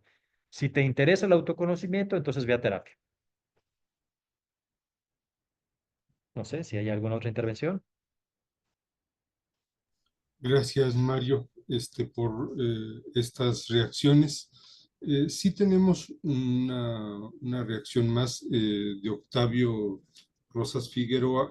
Ahora le preguntaré si quiere prender su cámara y su micrófono. Incluso si no hay más intervenciones, podríamos dar lugar a que el propio Paul y Ernesto puedan tener derecho a una réplica, reacción. Lo digo para quienes nos acompañan recientemente, tanto aquí en Zoom como en la plataforma Facebook. Estamos dialogando con el maestro Mario Lozano sobre la filosofía frente a las pseudoterapias. Este es el tema de esta tercera conferencia del Seminario de Problemas y Dilemas Filosóficos Contemporáneos. Pregunta al compañero Octavio Rosas, ¿quisieras prender tu micrófono, prender tu cámara, presentar tu cuestionamiento? ¿Alguien más tiene alguna intervención? De los que nos siguen en Facebook, el doctor José Lara, el maestro Alejandro Israel Romero, a quienes ahí nos siguen, si tienen alguna reacción, comentario, bienvenida también. Octavio, pregunta, ¿tienes condiciones para prender tu micrófono, tu cámara, presentar tu reacción?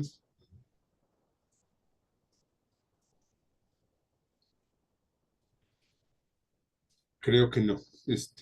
Dicho lo anterior, entonces, leo el comentario de Octavio. Dice, saludos desde la Huasteca Potosina, creo que allá en Ciudad Valles, y gracias por la charla y el diálogo. El dilema es si solo lo científico y metodológico, evidencia, es terapia, o también la consulta filosófica puede considerarse terapia. Terapia en griego igual a curación. El alma, la mente, la psique solo se cura a través de teorías científicas o también desde lo racional y espiritual. Esa es la pregunta, cuestión. Ya habías dicho algo al respecto, pero si quieres desarrollar la Sí, con idea. gusto lo repetimos. Sí, como hemos dicho, hay diferentes psicoterapias que manifiestan cuando se les investiga en términos de su eficacia, pues un nivel alto, o sea, un nivel muy parecido de recuperación del lado de los pacientes, de remisión de sus problemas por los que habían acudido a la psicoterapia, lo que llamamos el efecto dodo en psicología. eh, Parece que hay cosas que tienen en común las diferentes psicoterapias que sí funcionan, y eso que tienen en común yo creo que también lo tiene la consultoría filosófica, el mismo acompañamiento espiritual que un sacerdote puede darle, por ejemplo, a un feligrés que pide consejo al cura y que a lo mejor necesita pues ese apoyo, ese acompañamiento para cierta situación familiar, no sé, el diagnóstico de una enfermedad terminal terrible, cómo sobrellevar este tipo de cosas. Yo tengo la impresión que estos factores comunes que explican la eficacia de las terapias también explican la eficacia de una consultoría filosófica o de un acompañamiento espiritual que un religioso puede llevar a cabo. Por ejemplo, el vínculo de confianza, de empatía, de colaboración, la propia fe del paciente depositada en la persona a quien está consultando, la exposición de las emociones, la reestructuración cognitiva que muchas veces lo lleva a cabo el sacerdote desde la perspectiva religiosa de las cosas, la activación conductual, los consejos que le puede dar el sacerdote o el consultor filosófico a la persona para llevar a cabo ciertas conductas que le van a permitir salir de esa pasividad que normalmente no resuelve nada, el aportarle una narrativa coherente a su propia experiencia, aliviar el caos de la experiencia, que el caos en sí mismo suele ser ansiógeno. Entonces, yo veo que esos factores comunes de diferentes terapias también los tiene un acompañamiento espiritual y una consultoría filosófica. O sea, mi planteamiento sería, sí lo hay.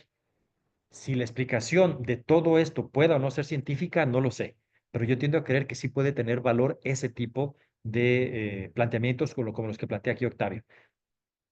O sea, no quedarnos con la idea de la ciencia positiva nada más. La ciencia es la que se basa nada más en física. La ciencia es la que se basa nada más en el modelo médico. Pues no. O sea, bueno, si usamos el modelo viendo que son eficaces, déjalo. Déjalo. O sea, hay muchos psicólogos que ya están hablando del fin de las escuelas. O sea, es tiempo de decir adiós a las escuelas, por lo menos en psicoterapia, quizá no en psicología teórica, y está más difícil que lleguen a un consenso. Por ejemplo, neuropsicólogos con conductistas se odian a muerte, ¿eh? Si ustedes ven los debates que tienen en redes sociales, es un odio así peor que el odio futbolístico de Chivas y América, es una cosa espantosa. Cómo se insultan, cómo se faltan al respeto. O sea, se ha perdido, yo diría, hasta la civilidad más básica entre conductistas que acusan de cerebrocentristas a los neuropsicólogos y los neuropsicólogos que acusan de reduccionistas a los conductistas. Eh, pero a nivel terapéutico creo que sí hay más posibilidad de encontrar factores en común. Esa es mi respuesta. O sea, sí está bien, acompañamiento espiritual, consultoría filosófica, creo que sí. Ok, gracias. Vamos vi que Ernesto levantó la mano primero y después ya la bajó. No sé si querías presentar una reacción y Sí, después escuchamos a Pablo y a Sara González. Nada más una pregunta puntual, que si sería un error pensar a las psicoterapias como el sustituto de otras interacciones humanas, como las relaciones de familia, de amistad, etcétera. Gracias, Ernesto. Sara, pregunto, ¿quiere presentar su comentario o reacción? ¿Quiere prender su micrófono, su cámara? Hola. Hola. No, de hecho, estaba pensando en que hay varios estudios en los que sí se ha confirmado en que muchos de los medicamentos o bien generan un efecto placebo en el caso de la psiquiatría o bien generan como una dependencia en los pacientes. Digo, al final de cuentas, todo esto siento que generan como un tipo de financiación en el sentido de la salud. Como que es un abuso en el hecho de ay, bueno, generan eso. Gracias, Ujú. Sara. Sí, Mario, ¿te parece que pasamos a estas dos intervenciones? Sí, Le pido a primero. Pablo que si nos espera al siguiente turno. Sí, primero mencionaba Ernesto que si la terapia, psicoterapia podría sustituir esas relaciones más personales. Yo creo que la respuesta la tenemos todas, todo, ¿no? No, definitivamente no. O sea, el tipo de vínculo, de confianza, de empatía, de apoyo, la alianza entre el paciente y el terapeuta es una cosa, pero el tipo de vínculo que tú puedes desarrollar, no sé, con tu mamá, con tu papá, con tus hermanos, con tus mejores amigos, pues difícilmente es asimilable a una psicoterapia. Son cosas diferentes, aunque a veces puedan tener efectos parecidos, ¿no? Cuán sanador es el abrazo de mamá, ¿no? Cuán sanador son las palabras bonitas de papá, cuán sanador es estar con nuestros amigos, convivir, la carnita asada, el fútbol. Todos sabemos que son factores que realmente nos sanan, nos curan, nos hacen sentir felices.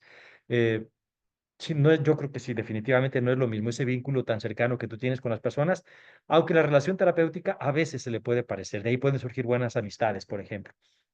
Lo que mencionaba Sara es muy cierto en cuanto a la farmacología, o sea, el tratamiento médico eh, que empezó a ponerse de moda en los últimos años, les decía yo, patologizando la vida cotidiana, o sea, cualquier tipo de manifestación conductual de un mínimo malestar, se le asociaba un diagnóstico y luego ese diagnóstico se le asociaba una medicina que tú podías comprar, o sea, por una módica cantidad económica acudes a la farmacia y tomas tu pastilla para que alivie ese problema que en el fondo no era una enfermedad, lo que tú tenías era una situación moral que podías haberla tratado precisamente dialogando con tu familia, con tus seres queridos, o quizá yendo a terapia, ¿sí?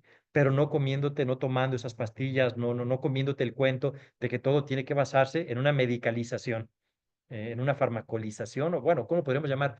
En la, en, bueno, en llevar a cabo una farmaceutización o farmacologización de la vida cotidiana también, medicar todo a través de medicamento físico. Además de efectivamente, las reacciones secundarias que bien menciona Sara, como las dependencias que pueden generar. Mucha gente habla de la dependencia que le puede generar cierto tipo de pastillas y otros hablan de cómo les afectan a otras áreas de su vida, que ya empezaste a tomar ansiolíticos, pero esos ansiolíticos, además de que te bajaron la ansiedad, te bajaron también el ánimo para hacer otras cosas que hacías muy bien cuando tenías la ansiedad. Ganas por un lado y pierdes por otro. Entonces, no nos quedemos con la idea equivocada de que es un pleito entre psicología y psiquiatría, porque no es así. O sea, hay muchos psiquiatras que no son partidarios de la medicalización, que ellos preferirían que las cosas se arreglaran por la vía, pues, del diálogo, precisamente por la vía psicoterapéutica, no farmacoterapéutica. Y los psicólogos, pues la inmensa mayoría estamos también con esa idea. La farmacología quizá pueda funcionar como en casos más extremos, pero en la medida de lo posible, evitarla o limitarla, ¿no? A determinados casos. Gracias, Mario. Te propongo que vayamos hacia nuestra última ronda de intervenciones para que podamos ir cerrando este ejercicio. Quisiera pedirle a Pablo del Ángel que si toma el turno que solicitó ese rato. Sí. Buenas noches y pues dar gracias por la conferencia. Y pues me gustaría preguntar, o sea, ¿cómo como futuros profesionales podemos lidiar con la enseñanza de estas pseudoterapias en instituciones? O sea, más que nada, en México se enseña en, en las universidades estas pseudoterapias. Gracias. Ajá. Estás hablando de como futuro profesional de la psicología, ¿verdad? Sí, sí, sí. Sí, mira, Pablo, yo lo que te aconsejaría, pues, ya tengo algún de tiempo en este tipo de cosas, es mantener tu mente abierta, tu mente abierta en el sentido de mantenerte crítico. ¿sí? Con un tipo de crítica respetuosa, ¿sí? Va a haber maestras, maestros que al mismo tiempo que te van a hablar muy bien del conductismo, va a haber otros que te hablen pestes del conductismo, va a haber profesores que al mismo tiempo que te están hablando de los fundamentos de la terapia Gestalt, luego te van a ofrecer flores de Bach, que hoy sabemos que es una pseudoterapia, las flores de Bach, o te van a ofrecer Reiki. Eh, digamos, el problema no es en sí mismo, diría yo, el fundamento de la terapia, sino por qué funciona la terapia, qué es lo que hace el experimento aleatorio y controlado, o los ensayos aleatorios y controlados. Funciona. Lo que sigue es ver por qué. O sea, Walcott es alguien que por ahí fue citado ahorita precisamente por creo que Paulo, uno de nuestros interlocutores. Tiene un libro muy bonito que se llama El Gran Debate de la Psicoterapia, donde habla precisamente de esa temática. ¿Cómo podríamos nosotros llegar, no sé, a un acuerdo, a un consenso sobre lo que hace que funcionen, que sean eficaces las terapias y que sean efectivas? Ya les había dicho hace rato, la eficacia es cuando es dentro de la investigación, la efectividad es cuando es ya fuera de la investigación con todas las personas. Pues lo que hay que hacer es mantener la mente abierta, o sea, hay que actualizarnos, mantenernos críticos y la mente abierta, siempre considerar la posibilidad de que estamos equivocados, sin olvidar las palabras de aquel ingeniero aeronáutico que decía, mantengamos la mente abierta, pero no tan abierta que se nos caiga el cerebro. O sea, estemos abiertos que hay diferentes perspectivas distintas a las nuestras que podrían ser eficaces y que podrían tener incluso un fundamento desconocido por nosotros. Pero sí, muchas de esas perspectivas hoy en día cada vez tenemos más claro que no funcionan. Entonces yo les diría, distingamos por un lado las perspectivas que tenemos cada vez más claro, con evidencia muy abundante que no funcionan, de las que tenemos claro que sí funcionan. Y además las perspectivas que vemos que funcionan, pero su fundamento es muy extraño, como el de la terapia de movimiento ocular. Funciona y se le usa. Si tú revisas los seguros médicos, hay muchos países que sí la cubren. Cubren una terapia de movimiento ocular porque funciona, aunque el fundamento nos parece muy extraño. Cuando ellos hacen teoría, las teóricas y teóricos de la terapia de desensibilización y reprocesamiento por movimiento ocular, son teorías bien alocadas que cualquier neurocientífico te diría, pero es que esto es basura, es una mala explicación. Pues será una mala explicación, pero está funcionando. ¿Por qué? Es algo que hay que responder. Entonces, mantente abierto a modificar tu propio punto de vista y también mantén la crítica respetuosa cuando haya que hacerse, cuando tú consideres que sea importante, sin faltarle desde luego el respeto a nuestros profesores. Los profesores tienen cierta tradición de investigación en la que fueron educados y muchos de ellos van a ser incluso muy dogmáticos. Tienen años y años practicando cierto tipo de terapia. Y el estudiante joven, ellos no sienten que el estudiante joven sea alguien que pueda corregirlos, aunque como ustedes saben, frecuentemente eh, etiquetamos como experiencia lo que en el fondo son una suma de errores repetidos, ¿no? El libro de Job decía cuando los amigos de Job le estaban mal aconsejando a él de que renunciara a Dios y renegara de Dios, el amigo joven, el más inexperto, el menos sabio, es el que les dijo, las largas barbas no hacen sabio a nadie. O sea, diciéndoles que aunque son viejos, se equivocan. Hay que tener eso siempre presente. De hecho, Freud llegó a decir, cuando su planteamiento psicoterapéutico era tan cuestionado en su época, él decía, la edad no protege contra la tontería. O sea, el hecho de que tengamos mucha experiencia no significa que sabemos más que los más jóvenes. A veces los jóvenes tienen perspectivas que les ayudan a ver las cosas más claras que nosotros. Nosotros vivimos educados con ciertos sesgos que no nos dejan ver claro cierto tipo de problemas. Hay que aceptar eso, mantener esa humildad epistémica, pues. Ser críticos, pero al mismo tiempo epistémicamente humildes. Gracias, Mario. Te propongo que vamos hacia la última reacción. Quiero enviar saludos a quienes nos han acompañado en la plataforma Facebook, a Dan School, Jiménez González C. Eduardo, Raúl Antonio, José Lara, Israel Alejandro, Beto Márquez. Márquez manda saludos. Excelente tema. Saludos al maestro Mario y a toda la audiencia. Presenta una pregunta y te propongo que con eso cerremos. Saludos también a Raúl Antonio Mantilla Navarro. Tiene influencia de los estoicos, sobre todo en Epicteto. Gracias por la experiencia y el diálogo filosófico. Rey dice, gracias, muy interesante escucharlo, Mario. Y vamos con una pregunta de Beto Márquez y con esto cerramos. Una pregunta, comentario. El enfoque cognitivo-conductual retoma de la filosofía estoica. ¿Puede ser la filosofía estoica una forma de autodescubrimiento en la parte de bienestar mental o incluso existencial? Eh, yo diría que sí, Luis Humberto. En la medida en que la filosofía estoica sea enfocada para que apoye a una reestructuración cognitiva, para que ayude a tener, digamos, una coherencia narrativa en la forma de organizar tu propia experiencia, tu situación psicológica, yo creo que sí puede funcionar. Sí lo veo como algo factible, incluso supongo que es algo que debe aplicarse. Yo no soy consultor filosófico, habría que preguntarle, no sé, como al doctor Oscar Valencia, que sí es consultor filosófico, supongo que sí es algo viable, ¿no? Utilizar la filosofía estoica como algo que nos permita tener efectos terapéuticos eficaces. Bueno, gracias Mario. Yo podría decir un par de cosas queriendo articular o cerrar. Una, por ejemplo, con referencia a esto último que dices, la filosofía ha provocado, ha inspirado, por decirlo de alguna manera, muchos enfoques o muchas terapias, no solo las perspectivas humanistas, sino la psicología llamada también existencialista. Este, todo el humanismo tiene en el concepto persona un elemento fundamental, ¿no? Ahí hay muchas claves. Por supuesto, el mismo psicoanálisis. En ese sentido, frente a la exposición que haces, yo diría que la filosofía tiene frente a las terapias o las pseudoterapias, pues muchas potencialidades. No solo la crítica, no solo el juicio, no solo la denuncia, no solo la valoración, sino otras muchas cosas. Personalmente creo que lo sabes y ahora lo digo sin ahondar, con mucho respeto, lo diré hacia tu persona.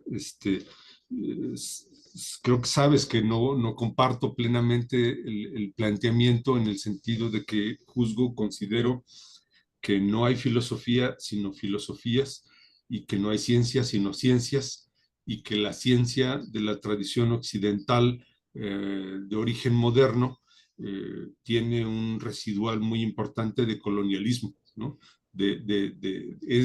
Está atravesada por una colonialidad que impide el reconocimiento, voy a decirlo así, de otras formas no coloniales de garantizarnos salud, bienestar, felicidad, realización, una buena vida, ¿no? Una buena vida. Y pensaría que acercarnos a estas otras perspectivas, pues nos daría no solo otras alternativas, sino también la posibilidad de reconocer que en la tradición occidental hay muchas cosas profundamente ricas, ¿no? ¿En qué podría estar totalmente de acuerdo contigo en esto que dices? Que si cura, si sana, pues bueno, con una perspectiva crítica reconozcamos, ¿no? Incluso tú lo dices respecto de la consultoría filosófica y el acompañamiento espiritual, ¿no? Bueno, lo digo así, no me sorprende, reconociendo un poco tu tradición y también tu convivencia con el instituto, esta casa de estudios, donde hay mucha gente que vive, que practica justamente el acompañamiento espiritual. La universidad en la que estás es de una tradición donde justamente los ejercicios espirituales ignacianos, digámoslo de esta manera, han generado mucho bien, ¿no? Bueno, no sé si quieres decir alguna reacción, algún comentario final para que podamos cerrar, Mario. Pues ustedes y yo somos estudiantes en la vida, sí, así como un filósofo no deja de estudiar, un psicólogo no deja de estudiar, tenemos mucho que aprender. Yo les diría, pues hay que sigamos avanzando, tenemos mucho todavía que no entendemos, o sea, no entendemos por qué, por ejemplo, funcionan todavía todas esas terapias. Yo les hablé de unos rasgos generales que citan algunos autores, precisamente como Walcott, como Marino Pérez, que es uno de los grandes expertos en el tema de la terapia y pseudoterapia en el mundo de la psicología y la psiquiatría. y pues tenemos que seguirnos actualizando, esa es la idea, ¿no? Ahí tenemos un desafío bien interesante y pues sigamos estudiando.